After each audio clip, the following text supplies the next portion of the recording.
तेलंगाना के एक industrial area में 10वीं बार एक इंसिडेंट हुआ है पिछले 30 महीने के अंदर। यह वाला इंसिडेंट सोशल मीडिया पे आ गया कि बहुत सारे लोग मर गए, लोग 100 मीटर दूर जाके फेंके जब ब्लास्ट हुआ।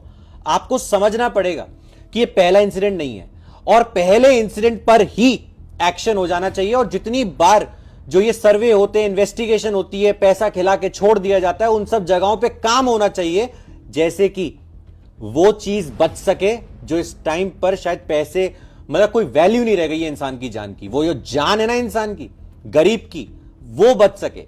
क्योंकि जो मर जाता है वो एक होता है, जो पीछे छोड़ जाता है वो फैमिली होती है। वो कैसे खाएगी कल, ये सोचना जरूरी है।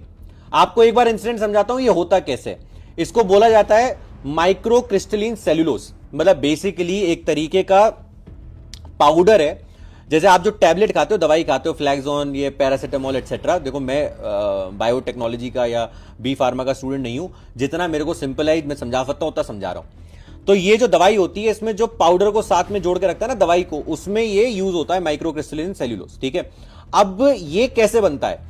जैसे कुकर होता है, कुकर के अंदर सब्जी डालते हो, सब्जी डाल दिया, उसके अंदर पानी वानी डाल दिया और आपने उसे बंद कर दिया, अब हीट हो रही है वो और फिर सीटी निकलेगी। अब ना ऐसे ही ये बड़ी बड़ी तेलंगाना की फैक्ट्रियों के अंदर इतने बड़े बड़े कुकर होते हैं, एक तरीके से ऐसे समझ लो। ठीक है, तो अब इन बड़े बड़े कुकर के अंदर ये लोग लिक्विड फॉर्म में स्प्रे करते हैं ये एमसीसी को, ये माइक्रो क्रिस्टलिन सेल्यूलोज को, उसको मैं एमसीसी बोलूंगा बार बार।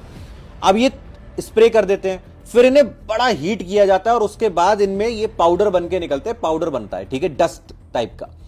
अब क्या हुआ, अगर ये ज्यादा हीट हो जाए, अब इसमें ना ऊपर सेफ्टी वॉल्व नहीं होती, जो सीटी होती है ना, सीटी वाली, वो नहीं होती।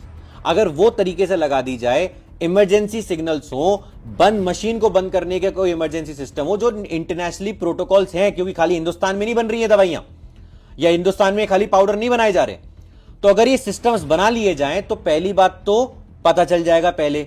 दूसरी बात, अगर इंसिडेंट हो गया तो सेफ्टी प्रिकॉशंस ले लिए जाएंगे कि सेफ्टी वॉल्व खुल गया, ऊपर चला गया, अगर प्रेशर ज्यादा हो गया। ये चीज है, जैसे होता है ना कुकर फट जाता है, एलपीजी सिलेंडर बन जाते हैं लोग, अगर सिलेंडर में प्रेशर ज्यादा होता है, फट गया ना अगर वो, तो क्या होता है हम बहुत बार देख चुके हैं। सेम चीज अगर इस वास्ट लेवल पे हो गई है 30 महीनों के अंदर 10वीं बार, तो ये काउंट करते रह जाएंगे ना कि 10 लोग मरे, 15 लोग मरे, 20 लोग मरे। जरूरी है कि इंपॉर्टेंट ये जाना कि लोग मरे तो उस पर एक्शन होना इंपॉर्टेंट है और सेफ्टी प्रोटोकॉल्स लेने चाहिए तेलंगाना को। अगर आप फैक्ट्री अपना जीडीपी दिखाते हो ना स्टेट का, तो ये सेफ्टी मेजर्स भी इंपॉर्टेंट है। जैसे जिस जान की कीमत नहीं रहेगी, उस जान की इंपॉर्टेंस समझी जाए और जो फैमिली पीछे छूट जाते हैं उनके इमोशंस को समझा जाए। जय हिंद, जय भारत।